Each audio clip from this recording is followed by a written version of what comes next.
എല്ലാ പിന്തിരിപ്പ ശക്തികളും കമ്മ്യൂണിസ്റ്റ് മാനിഫെസ്റ്റോയിൽ മാർക്സും എംഗൽസും പറഞ്ഞതുപോലെ എല്ലാ പിന്തിരിപ്പന്മാരും ചേർന്ന് കമ്മ്യൂണിസ്റ്റ് വിരുദ്ധതയുടെ അങ്ങേ അറ്റത്ത് നിൽക്കുന്ന ഒരു കൂട്ടുകെട്ട് വർഗീയവാദികൾ, ന്യൂനപക്ഷ വർഗീയവാദികൾ, ഭൂരിപക്ഷ വർഗീയവാദികൾ, കേന്ദ്ര ഗവൺമെൻറ് അതിൻ്റെ ഫാസിസ്റ്റിക് സമീപനങ്ങൾ എല്ലാം നിലനിൽക്കുന്ന ഈ പരിസ്ഥിതിയിൽ അതിനെയെല്ലാം അതിജീവിച്ച് ഈ പാർട്ടിയെയും പ്രസ്ഥാനത്തെയും ജനങ്ങളെയും മുന്നോട്ടേക്ക് നയിക്കുക എന്നുള്ളത് തന്നെയാണ് ഏറ്റവും പ്രധാനപ്പെട്ട ചുമതല. തിരഞ്ഞെടുപ്പിൽ ഇതിൻ്റെ ഭാഗമായിട്ട് വരും. തദ്ദേശ സ്വയംഭരണ സ്ഥാപനങ്ങളിലേക്കും അസംബ്ലിയിലേക്കുമുള്ള തിരഞ്ഞെടുപ്പിലൊക്കെ വലിയ മുന്നേറ്റം ഇടതുപക്ഷ ജനാധിപത്യ മുന്നണിയും CPI-യും കാഴ്ചവെക്കുന്നു എന്നുള്ളത് തന്നെയാണ് പറയാനുള്ളത്.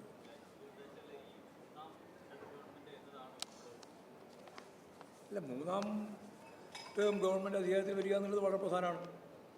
ഇന്ത്യയിൽ ഒരേ ഒരു ഇടതുപക്ഷ ഗവൺമെൻറ് മാത്രമേ ഉള്ളൂ, ബദൽ. അത് കേരളമാണ്. വേറെ ഒരു ഗവൺമെൻറ്റും ആ രീതിയിലില്ല. അപ്പോൾ ഞങ്ങൾക്ക് കേരളം ഒരു ബദലായി അതിൻ്റെ മൂന്നാം ടേമും അധികാരത്തിൽ വരിക എന്നുള്ളത് പാർട്ടിയെ സംബന്ധിച്ച് മാത്രമല്ല, ജനങ്ങളെ സംബന്ധിച്ച് വളരെ പ്രധാനമാണ്. കാരണം ഒന്നാം ടേമിൽ ഈ ഗവൺമെൻറ് അധികാരത്തിൽ വന്നില്ലായിരുന്നുവെങ്കിൽ 66 നാഷണൽ ഹൈവേ 66 ഉണ്ടാവില്ലല്ലോ. അത് ആർക്കാ മനസ്സിലാവാത്തത്? പത്രക്കാർക്ക് മനസ്സിലായില്ലേ? നിങ്ങൾക്ക് മനസ്സിലായില്ലേ? ഉണ്ടാകുമായിരുന്നോ? അത് അവസാനിപ്പിച്ച് പോയതാണ് ഉമ്മൻചാണ്ടി. ഇവിടെ ഞങ്ങൾക്ക് ഇനി 45 മീറ്റർ വീതിയിലുള്ള റോഡ് ഉണ്ടാക്കുന്നതിന് വേണ്ടി ഭൂമി ഏറ്റെടുക്കാനാവില്ല എന്ന് പറഞ്ഞിട്ട് അവിടെ ഇവിടെയും ചെറിയ രീതിയിലുള്ള എതിർപ്പ് വന്നപ്പോൾ അത് മാറ്റിവെച്ച് പോയതാണ്. അതിനുശേഷം നല്ല ഇച്ഛാശക്തിയോടുകൂടി ഇടതുപക്ഷ മുന്നണി ഗവൺമെൻറ് വന്ന ഒറ്റ കാരണം കൊണ്ടാണ് ഈ കേരളത്തിൽ ഒരറ്റം മുതൽ മറ്റൊരറ്റം വരെ നാഷണൽ ഹൈവേ 66 പ്രാവർത്തികമാകാൻ പോകുന്നത്. 2026 ആകുമ്പോഴേക്ക് മിക്കവാറും ആ റോഡിലൂടെ വാഹനങ്ങൾ ഓടും. അപ്പോൾ അത് പ്രധാനപ്പെട്ട കാര്യമല്ലേ? ഗയൽ പദ്ധതി, അതുപോലെ തന്നെ ഈ പറയുന്ന രീതിയിൽ നമ്മുടെ കൂടംകുളത്തു നിന്നുള്ള വൈദ്യുതി, നമ്മുടെ തീരദേശ റോഡ് ഹൈവേ, അതുപോലെ മലയോര ഹൈവേ. ഇവിടെ വളരെ ചുരുങ്ങിയ ആളുകൾക്ക് മാത്രം പെൻഷൻ കൊടുത്തുകൊണ്ടിരിക്കുകയായിരുന്നു ഉമ്മൻചാണ്ടി ഗവൺമെൻറ്. 600 രൂപയായിരുന്നു പെൻഷൻ. അതിപ്പോൾ 1600 രൂപയാക്കി വർദ്ധിപ്പിച്ചു. ഇനിയും വർദ്ധിപ്പിക്കാൻ തന്നെയാണ് ഞങ്ങൾ ആലോചിക്കുന്നത്. അപ്പോൾ വലിയ രീതിയിലുള്ള മുന്നേറ്റം കേരളം കാഴ്ചവെച്ചത് ഇടതുപക്ഷ ജനാധിപത്യ മുന്നണിയുടെ ഗവൺമെൻറ്റിൻ്റെ പാലത്താണ്. ഇനി നമ്മൾ ഇതിൻ്റെ മുന്നിൽ എങ്ങനെ മുന്നോട്ടേക്ക് പോകണം? വ്യാവസായിക മേഖല ഏതാണ്ട് 3 ലക്ഷത്തിലധികം വരുന്ന സ്വയം സംരംഭക പ്രവർത്തനം ഇന്ത്യക്ക് മാതൃകയാവുന്ന രീതിയിൽ കേരളം കൈകാര്യം ചെയ്തു കഴിഞ്ഞ 3 കൊല്ലം കൊണ്ട്. അപ്പോൾ ഇങ്ങനെ ലക്ഷക്കണക്കിന് ആൾക്ക് തൊഴിൽ കിട്ടി. ഒരു 7.5 ലക്ഷത്തോളം ആൾക്ക് തൊഴിൽ കിട്ടി. ഇനി 1,52,000 കോടി കൂടി ഇതിൻ്റെ ഭാഗമായിട്ട് കേരളത്തിൽ നിക്ഷേപം വരാൻ പോവാണ്. പിന്നെ ഏറ്റവും പ്രധാനപ്പെട്ട ഒരു പദ്ധതിയായിരുന്നല്ലോ വിഴിഞ്ഞം പദ്ധതി. ആ വിഴിഞ്ഞം പദ്ധതിക്ക് ഇവിടെ BJP ഒരു ഘട്ടത്തിനെതിരായിരുന്നു, കോൺഗ്രസ് എതിരായിരുന്നു, ലീഗ് എതിരായിരുന്നു. എല്ലാവരും കൂടി ചേർന്നിട്ട് അതിനെ അനുവദിക്കില്ല എന്ന നിലപാട് സ്വീകരിച്ച് മാസങ്ങൾ ആ പ്രവർത്തനം തടസ്സപ്പെടുത്തിയല്ലോ. അന്ന് ഇച്ഛാശക്തിയോട് ഗവൺമെൻറ്റും പാർട്ടിയും നിന്നപ്പോഴാണ് അത് തുടങ്ങി ഇന്ന് ലോകത്തിലെ തന്നെ ഏറ്റവും പ്രധാനപ്പെട്ട ഒരു സീ പോർട്ടായിട്ട് ഇത് മാറിയത് വിഴിഞ്ഞം. പിന്നെ ഇതിൻ്റെ ഭാഗമായിട്ട് വലിയ വികാസം ഉണ്ടാകാൻ പോകണം. കോറിഡോർ തുടങ്ങുക, വ്യാവസായിക കോറിഡോർ കൊച്ചിയിൽ നിന്ന് കോയമ്പത്തൂരിലേക്ക്, കോഴിക്കോട് നിന്ന് മംഗലാപുരത്തേക്ക്. നിരവധി ആളുകളാണ് വന്നുകൊണ്ടിരിക്കുന്നത്. വലിയ മൂലധന നിക്ഷേപമാണ് വരാൻ പോകുന്നത്. പിന്നെ ഒരു വിജ്ഞാന സമൂഹം എന്ന രീതിയിലും ഒരു വിജ്ഞാന സമ്പദ് വ്യവസ്ഥ എന്ന രീതിയിലും 15,000 സ്റ്റാർട്ടപ്പുകൾ ലക്ഷ്യം വെച്ചുകൊണ്ടുള്ള സ്റ്റാർട്ടപ്പ് മിഷൻ്റെ പ്രവർത്തനം ഉൾപ്പെടെ ഈ രാജ്യം കാണാത്ത, ഇന്ത്യയിലെ മറ്റൊരു സംസ്ഥാനവും ഈ രീതിയിൽ കാര്യങ്ങൾ കാണാത്ത ജനകീയമായ പദ്ധതികളുമായിട്ട് ഗവൺമെൻറ് മുന്നോട്ടേക്ക് പോവുകയാണ്. അപ്പോൾ പട്ടിണി അവസാനിപ്പിക്കാനാവുന്ന ഏറ്റവും പ്രധാനപ്പെട്ട സംസ്ഥാനം കേരളമായിരിക്കും. വരുന്ന നവംബർ 1-ാം തീയതി അതിദരിദ്രരില്ലാത്ത കേരളം എന്ന പ്രഖ്യാപനം മുഖ്യമന്ത്രി നടത്തും. ഇന്ത്യയിൽ ഈ പ്രഖ്യാപനം നടത്താൻ എത്ര പതിറ്റാണ്ട് വേണ്ടി വരും ഓരോ സംസ്ഥാനത്തും എന്നുള്ളത് കണ്ടോളണം. അതാ കേരളത്തിൻ്റെ വ്യതിരിക്തത അതാണ്. ആ രീതിയിൽ കേരളം സർവതല സ്പർശിയായ മേഖലയിൽ ഏറ്റവും അവസാനത്തെ ടെക്നോളജി വരെ ഉപയോഗിച്ചുകൊണ്ട് ഹൈഡ്രജൻ നിർമ്മാണം ഉൾപ്പെടെയുള്ള കാര്യങ്ങൾ നീങ്ങുകയാണ്. മെട്രോ ശക്തിയായ രീതിയിൽ മുന്നോട്ടേക്ക് പോകുന്നു. വാട്ടർ മെട്രോ അതും നന്നായിട്ട് പോവുകയാണ്.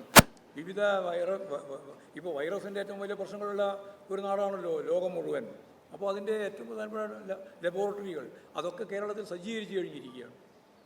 ഇങ്ങനെ എണ്ണിയാൽ ഒടുങ്ങാതത്ര കാര്യങ്ങൾ കഴിഞ്ഞ ഒരു 8-8.5 വർഷം കൊണ്ട് കേരളം നേടിയിട്ടുണ്ട്. ഇനി അതിൻ്റെ മേലെ നിന്ന് എത്രത്തോളം മുന്നോട്ട് പോകാനാവുമെന്നുള്ളതാണ് ഞങ്ങൾ സമ്മേളനം ചർച്ച ചെയ്തത്. അത് സഹകരണ മേഖലയും അതുപോലെ തന്നെ ഈ തദ്ദേശ സ്വയംഭരണ സ്ഥാപനങ്ങളും കൂടി ഒന്നുകൂടി യോജിച്ച് കാര്യങ്ങൾ കൈകാര്യം ചെയ്താൽ അത്ഭുതകരമായ നേട്ടം ഉണ്ടാക്കാൻ കേരളത്തിന് സാധിക്കും. അത് നമ്മൾ മുന്നോട്ട് വെക്കുന്നുണ്ട്. അപ്പോൾ ഇതെല്ലാം ചേർത്തുകൊണ്ട്, ഞാനെല്ലാം വിശദീകരിക്കാൻ ഇപ്പോൾ പുറപ്പെടുന്നില്ല, ഇതെല്ലാം ചേർത്തുകൊണ്ടുള്ളൊരു വലിയ വികസന പ്രക്രിയയാണ് മൂന്നാം ഗവൺമെൻറ്റിലേക്ക് പോകുന്ന സന്ദർഭത്തിൽ. ഗവൺമെൻറ് മൂന്നാം സ്ഥാനത്ത് പോകുന്നുള്ളത്, മൂന്നാമത്തെ ടേം വരുന്നു എന്നുള്ളതല്ല പ്രശ്നം. ജനങ്ങളെ എങ്ങനെ ആ ഗവൺമെൻറ് കൈകാര്യം ചെയ്യുമെന്നുള്ളതാണ്. അത് കൃത്യമായിട്ട് വികസിത അർദ്ധ വികസിത രാജ്യങ്ങളിലെ ജനങ്ങളുടെ ജീവിത നിലവാരത്തിലേക്ക് കേരളത്തെ ഉയർത്തും. അതാണ് ഞങ്ങളുടെ പരിപാടി. വൻകിട പദ്ധതി എന്നല്ല ഞാൻ പറഞ്ഞത്. അല്ല, അങ്ങനെയല്ല പറഞ്ഞത്. പിന്നെ അങ്ങനെ പറഞ്ഞത് എല്ലാ വകുപ്പും ആ പ്രശ്നങ്ങൾ പരിഹരിക്കും. അതൊക്കെ പരിഹരിക്കാണ്ട് പിന്നെ പോകാൻ പറ്റുമോ? അരി കിട്ടാണ്ട് പിന്നെ എങ്ങനെയാണ് മുന്നോട്ടേക്ക് പോകാൻ പറ്റുക? അതൊക്കെ പരിഹരിക്കും. സമ്മേളനം കഴിഞ്ഞു. ഇല്ല, അത് സംബന്ധിച്ച ചർച്ചയൊക്കെ നടത്തി പൂർണ്ണമായ അതിൻ്റെ കാര്യങ്ങളെല്ലാം ഫൈനലൈസ് ചെയ്ത് വരണ്ടേ. പിന്നെ LDF ചർച്ച ചെയ്യേണ്ടിയിട്ട് അതൊക്കെ ചർച്ച ചെയ്തേ വരുള്ളൂ. ഒരു സാധ്യത മാത്രമല്ല ഞാൻ പറഞ്ഞത്, നിരവധി സാധ്യതകളുണ്ട്. അതിൽ ഏറ്റവും പ്രധാനപ്പെട്ടത് സഹകരണ മേഖലയും അതുപോലെ തന്നെ തദ്ദേശ സ്വയംഭരണ സ്ഥാപനങ്ങളും കൂടി ചേർന്ന് നടത്തുന്ന നിരവധി പ്രോജക്റ്റുകളായിരിക്കും. പിന്നെ പുഴയിലുള്ള പൂഴി, അതുപോലെ തന്നെ ഡാമിൽ കെട്ടിക്കിടക്കുന്ന പൂഴി, ഇപ്പോഴേ എല്ലാം തന്നെ ശേഖരിക്കാൻ കഴിയും. ഏത് എല്ലാം മറുപടി പറഞ്ഞിട്ട്, ആശങ്കകൾക്കെല്ലാം മറുപടി പറഞ്ഞിട്ട്.